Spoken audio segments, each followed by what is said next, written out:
If you've been struggling with finding work as a yoga teacher, maybe you moved to a new city, maybe you just graduated from your 200-hour training and you're looking for some yoga jobs, well, this is the conversation for you. We're going to look at some creative and different ways to make connections, to build communities, and of course, get a job. Start teaching and doing the things that you love. So I'm Brea Johnson of Heart Bones Yoga, and I used to own a brick-and-mortar yoga studio years ago. I've been teaching for over 2 decades. I run Heart Bones Yoga online. Believe me, I know what it's like to both be that teacher looking for the job and also to, as the studio owner, hiring people, and what it was that made me want to hire somebody and the things that made me not want to hire them. I think this is a really under talked about conversation, and yet it's so important because there's so many yoga teachers, and in a lot of places it feels like there's more yoga teachers than there are yoga jobs.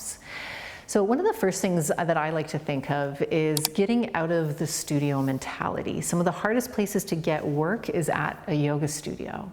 And especially even some of those yoga studios that are like, hey, come and do our yoga teacher training and we'll hire you. Quite often those yoga studios had like 25 different people taking the teacher training. And I know anecdotally through a lot of people that it's actually quite hard to get hired at that studio. So if that happened to you, I'm sorry. That's kind of a tricky thing that I know happens to a lot of teachers. So what I like to think of is out of the box first and foremost, recognizing that you don't have to teach at a yoga studio to teach yoga. And in fact, it's often the most financially beneficial and emotionally beneficial in some ways to do your own thing. So first, let's just really quickly go over simple ways to do your own thing as a teacher. My go-to has always been teaching at a community hall, renting space. That one's tricky if you're a brand new teacher, of course, and nobody knows you, and how are you going to get people in? Let's quickly go over how to do that. So let's say you found the best little space at your community hall, church basement, whatever nearby rental scenario you found. And let's say you are a new teacher or new to the area and you don't know people and they don't know you. Then I really find it helpful to find a niche, to maybe not just be, hey, come to yoga class on Wednesdays at 5 o'clock at this local community hall. That can sometimes work if you're in an area where there's zero yoga and you can poster and put flyers all over the place in your neighborhood. You may be able to grow a class that way because there might be enough people in the neighborhood who actually just want a yoga class. But sometimes what helps even more is to come up with some sort of niche. Maybe it's not just yoga, but maybe it's yoga for low back pain. Maybe it's yoga for desk workers, right? Having a more specific focus might bring in more people to that class. Also, having patience. So sometimes right away we may not be able to get that filled up, but that doesn't mean it won't fill up. So if you're able to at least break even for the first little bit while you start to get the word of mouth, tell the people who are coming, hey, tell your friends, do you have anybody else you know? Tell your coworkers, or hey, can I put a poster up at your place of work? Go around to all the local businesses, talk to them. Can I put a poster up in your store? And make connections. That is one of the most important things, is making connections, putting yourself out there, and then slowly but surely the class will generally fill up. So getting outside of the yoga studio box is a great way to start teaching. And if it works and you start to fill those classes up, you'll make more money generally than you would at a yoga studio. Another way to start building some yoga classes is to work with doctors, physiotherapists, chiropractors, any other sort of healthcare practitioner or adjacent type person, to do classes with them. Sometimes, quite often, physiotherapists, for example, often have like a little workout room or space that they work with their clients at their location. And if it's big enough for a small class, maybe that's a great way that you can offer yoga classes for their clients. So you get a really built-in set of students to come to your classes. They're going to be motivated because their physiotherapists are telling them to go do this. And so that's a really nice, easy way to do do that. Another one could be going to a local gym. So maybe there's different gyms, and most often gyms need yoga teachers. Of course, teaching at a gym, it doesn't have that calm yoga studio vibe always. It might be a little bit loud, there might be music pumping in the background, but it's a great place to teach yoga. It's a great place to make more connections as well, because you can also start out, especially if you're new to a city and you want to build up some classes, or you're a new teacher. You're going to hear me say this a lot. It's all about relationships and connections. So even if, let's say, teaching at a gym for you feels stressful, it's not your favorite place, well, guess what? It's a great place to meet people. It's a great place for people to get used to your teaching and to make more connections, so that if and when, let's say, you want to go do your own studio rental, right? You go to the church basement or your local community hall and you want to rent something, you can tell those people that are in your other classes in these other places that, hey, I'm doing my own class, want to try it out. Another one are offices, corporate classes. Those can be great, easy, and lucrative for yoga teachers. So sometimes it takes you to put yourself out there. Maybe if you know anybody who works in the corporate world, you can maybe a friend, relative, loved one, you can say, hey, I'd love to maybe teach some lunch classes there. Would HR or whoever organized that be interested in talking about it? And then quite often there's also space for the classes. There's always a meeting room, right, or a conference room that you can move desks over to the side. And then where it can be lucrative, in my experience, is if it's corporate, especially a bigger company, there's money for that. A lot of good corporations want their staff to feel good in their bodies and in their minds. So they're going to be incentivized to have these classes. And then you can negotiate payment. You can get, let's say, $20 per person, or a flat rate, right? But there's usually room to negotiate, and it can be a lot more lucrative than a yoga studio. So I hope that helps. Maybe this will start to get your wheels turning to think of alternative places that you can teach yoga in. Sometimes, I did this way back in my early days of teaching, I taught teachers at a school after school. A friend of mine was a teacher at a school nearby, and he said, hey, Brea, some of the teachers would love some yoga classes. Will you do that? I did it. It was fun and easy. So just giving you some different ideas to go out of the box and find really unique places to teach yoga in. But now let's talk about the yoga studio. Now, as somebody who was a yoga studio owner, there was a few things that were, I'm pausing, I want to say red flags, but that sounds too dramatic, but I would say there's a few things that people would do that would pretty much guarantee them not getting hired. And this one's really simple, and this was me, and maybe other teachers are different, but when I owned my studio, we had a very particular lovely community vibe, right? It wasn't your mainstream yoga studio. It wasn't a hot yoga, 50 people per class, like that kind of vibe of a studio. It was more of an intimate, community, lovely place. When I was thinking about the teachers that really worked with our studio, it wasn't about teachers who had the most experience. It wasn't about teachers who knew this or knew that.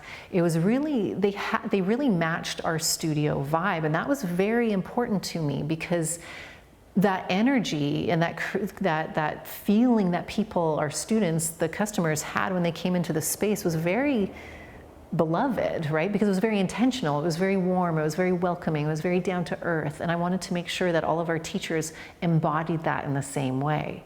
So when somebody dropped off a resume, or oftentimes when somebody emailed a resume to me, if somebody came to the studio and at least did a couple classes, knew what our vibe was like, knew how we taught and how we approached it, and then they could see for themselves to go, yeah, I love this place, I really want to teach here. Or, oof, nope, not at all, this isn't my vibe, I should go look for another studio. So that's important to me. I want people to be able to self-select. So when I was that studio owner, I really wanted people to self-select to see if it's a match in the first place. So when somebody just sends an email saying, I'd like to teach here, I don't really, it's kind of this intangible sense of like, well, why? Like, tell me more, you know? And as the studio owner, I often didn't have time to chase somebody down and say, hey, okay, well, tell me more about yourself. It was almost like we needed to meet each other in the middle. If somebody came and they were like, you know what, I've been to a couple different classes, or how about this? If they had still emailed that resume and were like, and started it off with, hey, I've been to your studio a couple times, I really love the way that you guys did this, and they could voice and reflect back what the, like sort of that vibe and feeling of the studio, immediately I was like, yes, I'm going to give this a little bit more time and attention. I can tell they are sincere and meaningful.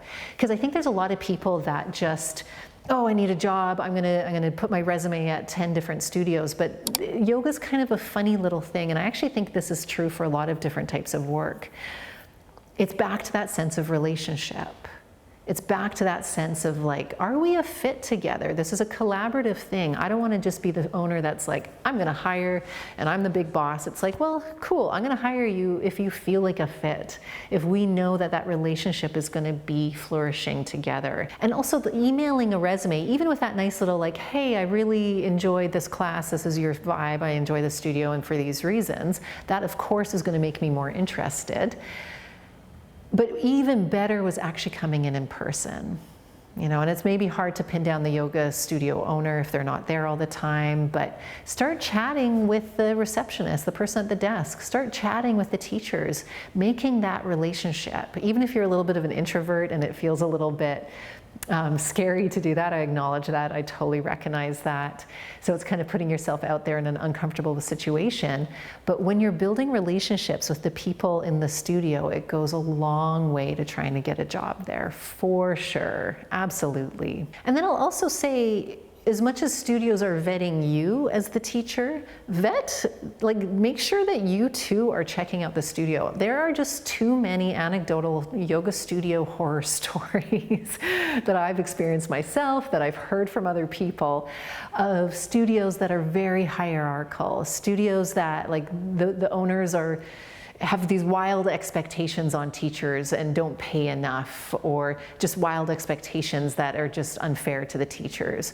So definitely ask around. So as much as you want to build, if you find a studio that you love, build the relationship, go to the classes, talk to the teachers, talk to the front desk, try to talk to the owner, build that relationship. And as you do that, you might go, whoa, okay, and all these teachers, I don't really meld with them, and that yoga studio owner, ugh, maybe not. Maybe this isn't the place I want to be. So it's a two-way street. You get to see what works for you, and you get to see if that actually is a fit. And then if you do find a fit, and you do find a studio that you want to get into, and maybe there's no classes available, put yourself on the sub list. Say, hey, can I sub for you? I'm available. I'd love to just start to get my foot in the door. I know nowadays a lot of teachers and studios make you audition. We never did that with my studio. I think I just threw people in and said, come onto the sub list. Let's try this for a couple classes. Is it a fit both ways? And then that's how we knew. So I knew, because I know that sense of auditioning as a teacher can be really scary, because you know you're being judged, you know there's a job on the line when you do it. So for me as the studio owner in the class, you know, watching or like silently judging that person, I personally never loved that. It never sat right with me, but I know many studios have people doing that. If you do have to do the audition, you know, like, be yourself. Maybe that can be a topic of another conversation here. How do you show up and do a yoga studio teacher audition? But so recognizing that there's a little bit of vulnerability either way when it comes to creating your own classes, whether you have to audition, whether you have to build those relationships, start talking to people, get out of your comfort zone, knock on doors, you know, talk to a corporation, whatever all these options I'm talking about, notice how they are rooted in connection and relationship. Build those relationships. Build relationships with other yoga teachers, of course. Get yourself onto as many sublists as you can. Start putting yourself out there slowly and surely. And I hope you start to teach more classes. I hope some of these experiences and stories and ideas help you to get more classes under your belt make more friends, build your yoga community. If you have ideas or if you found a way that has worked for you that I didn't cover, please put it in the comments. Share so more of us can all learn from each other.